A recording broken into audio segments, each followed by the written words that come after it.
futures are mixed here this morning on the back of another key inflation print. We got producer price index out this morning, unexpectedly falling about 0.2% in the month of May. The reading coming on the heels of yesterday's comments from Fed Chair Jay Powell, where he once again reiterated more data is necessary before feeling comfortable about cutting rates. Here's what Chair Powell had to say. We'll have to see where the data light the way. You know, we're at the economy has repeatedly surprised forecasters in both directions. And all right, we want to bring in Krishna Guha. He is Evercore ISI Vice Chairman here. When you take a look at what is happening right now and some of the comments that we heard from Fed Chair Jay Powell, does it make sense in terms of remaining so data dependent and balancing that risk here and potentially going too far? What do you think? Well, of course you're right. It's a balancing act for the Fed, right? They don't want to declare victory too soon and cut rates. They don't want to hang around at 5.5% for too long and find that they end up blowing the soft landing. So that's been the balancing act for a while. It's still the balancing act right now.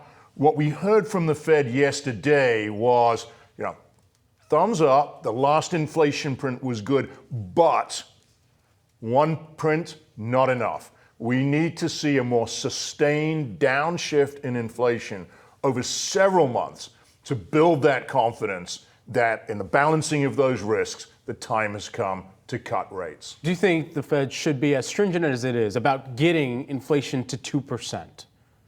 So I think the truth is that the Fed will be fine about taking a couple of years to get all the way down to 2.0 on their preferred measure, the PCE deflator. But what they want to make sure is that they're not getting stuck at 3.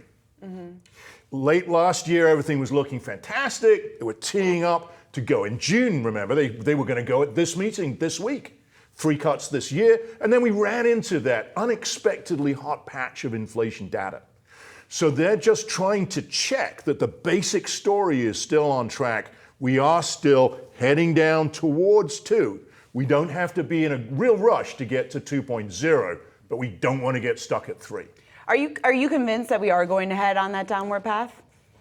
And I guess how bumpy is that ride potentially going to be? Well, bumpy is a loaded word, right? So I am optimistic that we are on that path. I think if you look at the labor market, at the economy more broadly, I think the economy's broadly back into balance.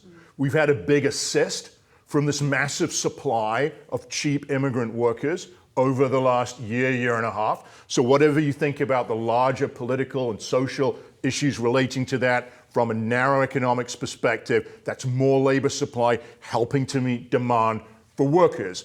I think when you look at the inflation earlier this year, most of it, not all of it, most of it was in backward-looking categories. The official measure of the housing-related cost, the OER, still hasn't caught up to the step down in private sector rents. Vehicle insurance was running high because it was still catching up with the increase in used car prices beforehand. And there were various other things that were printing hot, but didn't feel like they were really a good guide to where inflation is heading going forward. So I am optimistic that we're heading in the right direction. I think it's reasonable for the Fed to say, okay, but I'm not just going to turn over one good card and say that's all right, right? I want to turn over several cards and check we're in more of a trend here. So I guess just quickly then, what do you think the Fed needs to see in order to be convinced that it is okay to act? So it's a holistic view across what's going on in the economy itself. The economists will use the term real economy, spending, employment, those kind of things, and what's happening on inflation. Inflation is first among equals. They want to see that downshift in inflation. So let's say 3, at least maybe 4 really good months on inflation, like the one we've just got in May. But they're also paying attention to what's going on in the economy in general. If the economy is rip-roaringly strong, they'll ask for more proof on inflation. If the economy is showing more signs of weakening, which I think is more of the tone of some of the data recently and some of the market signals, there'll be a little bit more give on the inflation front. The Fed, in all of the cards that you were mentioning, that they turn over and are looking for something very specific, and that to really show them a trend more broadly that they're looking at. Is there forward-looking data instead of all of this backwards-looking data that they should be considering? So you're 100% correct that policy has to be forward-looking.